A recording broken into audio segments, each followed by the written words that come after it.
Hey YouTube crew, it's week 23 of my post-op surgery update, and it's also my last update of 2017. And I'm coming in way late this week. I was just busy every night doing projects that I need to get done. And so I'm a little late, but I'm just wanted to go ahead and update. And I've had a subject in mind all week, and I didn't even get to it. So hopefully I can remember my thoughts from earlier. But I kind of made some notes, so we'll get to it.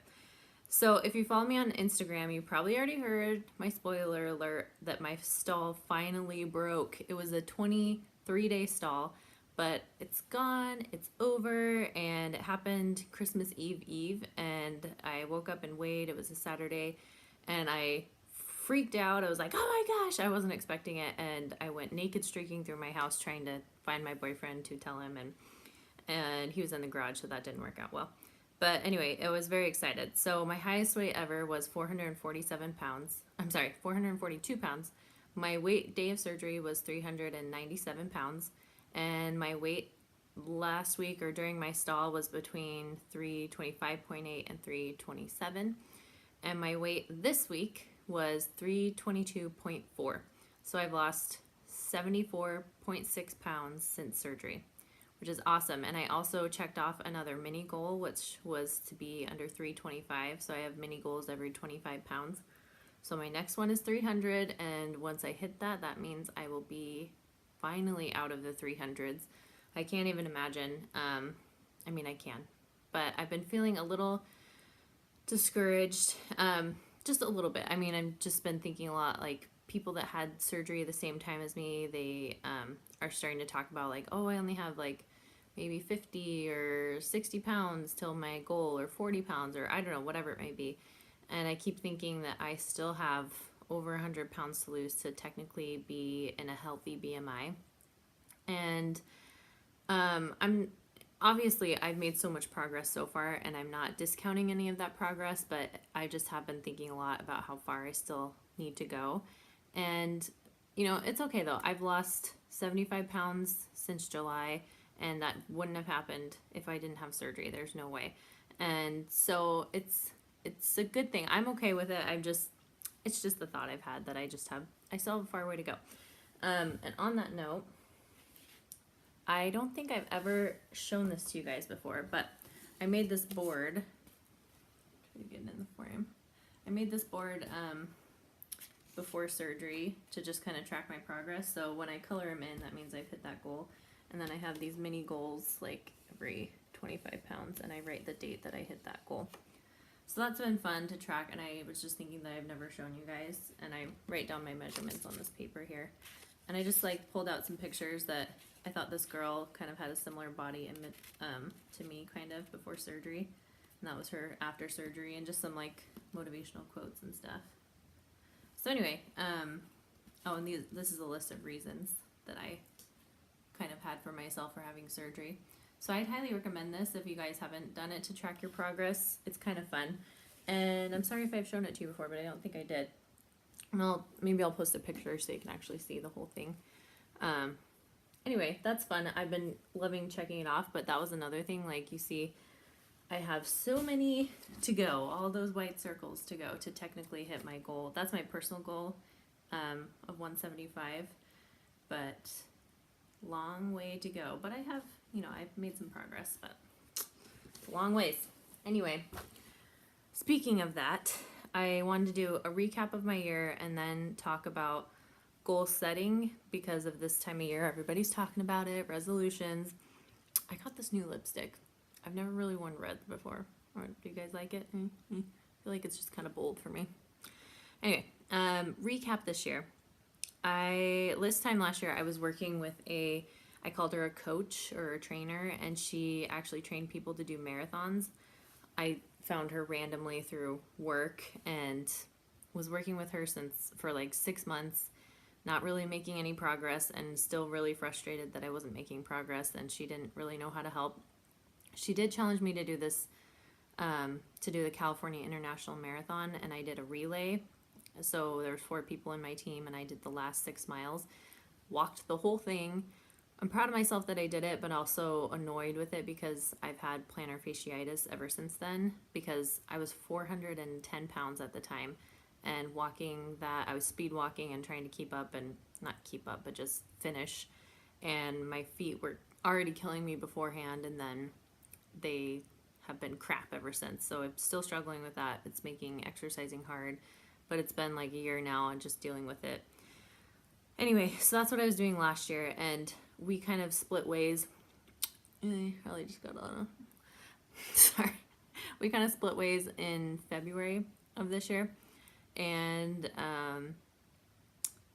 I was in a stall, like a really really long stall. She didn't know how to help me. She kind of suggested that maybe I reevaluate or something, and she didn't understand what was going on.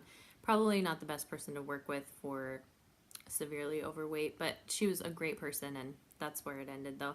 And that's when I started thinking about weight loss surgery again. So I had considered it when I was 21 and was pretty close to surgery, and then decided not to go through with it. And then I thought to look into it again. So my first appointment was in March of this year, and then I went through the motions and I lost like 17 pounds before surgery, and then my surgery was July 17th of this year.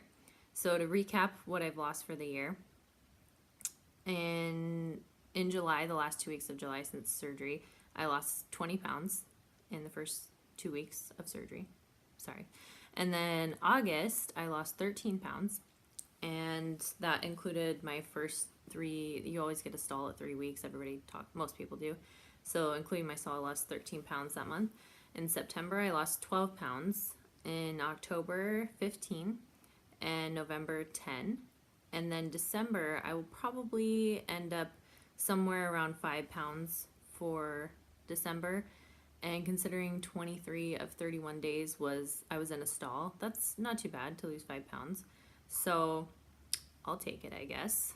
Better than nothing. So in 2017, I've lost a total of 92 pounds this year. 119 pounds from my highest, so just 92, and most of that was this year. I'm sorry if I'm like stuttering. And then 74.6 just since surgery. So I'm really grateful for surgery, and really, obviously I would not be where I am if I had not had it. And just grateful that I'm making progress, even though I've had these thoughts that, I have a long way to go, but I am grateful and truly blessed to have the progress that I've made, and it's been a great experience. The real only downside I've seen so far is heartburn.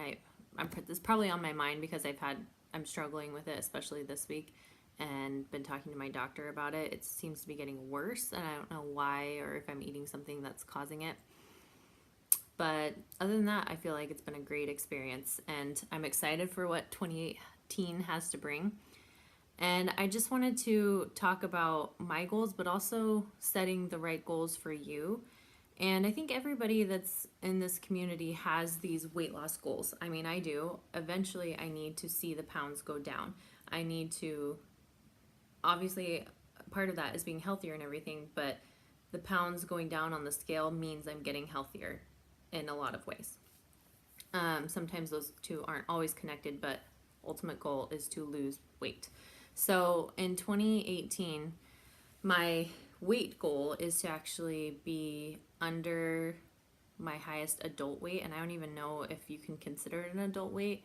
I was about 14, freshman in high school, when my mom had surgery, and I went on, at that time they were promoting you to do Atkins after surgery, and I did it with her, and I lost 60 pounds. So I went down to like 220, and that's the lowest weight I can ever remember being as an adult, and I don't even know if you consider that as an adult, but that's where I want to be by the end of this year. I want to be under that, which would mean about 100 pounds this year to lose. And we all know that I set these like crazy goals, but that's where I want to ultimately get, and hopefully by the end of 2018. So my thought on setting goals, rather than just a whole 2018 goal to ultimately, at the end of the year be under this weight or get to this weight by a certain time, I am going to focus on smaller achievements that I can do in that I can do to get to my goal. So yes, that goal is in the back of my mind, but I need to set these habits because I'm still struggling since surgery to make these things a habit, to drink my water, to I'm pretty on point with vitamins, but that's still something that has to become 100% habitual. And what are some other things I wrote about here? Drinking my water, choosing the better foods than, making the better choice than the wrong choice. And these things that I struggled with before surgery, I'm still not perfect on them. Surgery didn't cure me in that sense, and it's just a tool that I'm using to lose weight. So I need to work on my habits so that I can get to my ultimate goal. So you can tailor this 100% to yourself, but it's just something to think about. For me, I'm going to be focusing on one thing I can do, say drinking 80 ounces of water is what I've been working on this week. And I need to do that until it becomes habitual to me, until it becomes 100% habit, and I can do it without thinking. And after I attain that goal, I plan on moving to another one, such as logging my food. I'm pretty good about that now, but I've kind of slacked off, and it just needs to be habit again. So focusing on one thing that will get me to my goal, and then making it habit, and then moving on to something else and making that habit. Like I said, surgery isn't a cure, but it's definitely been a wild ride, and it's been a good ride, and I've enjoyed seeing the progress I've made and seeing all of you go along with me and support me. It's just been a really good experience, and I can't believe it's happened, and I'm on this journey and still going, and so much work to be done in 2018, and I'm so excited to be out of the 300s forever. I'm getting close to that, but I can't imagine my weight starting with a 2. It's been so long, probably over 10 years that my weight has been in the 300s or 400s. So I'm excited to say goodbye to that forever and move on to healthier and happier goals. But ultimately, to me, it is to see my weight loss go down this year and making these things that my hospital has told me, making them my habits. So I hope that helps you guys in thinking about your goals for 2018. And let me know what your goals are, or if you're on Instagram, tweet it there and just put it out there so that you're thinking about it and remind yourself all the time. I think that's all I have for this week, but I hope you guys have a really, really happy new year. Be safe, be happy, and I'll see you in the new year, 2018. Have a good one, guys. Bye.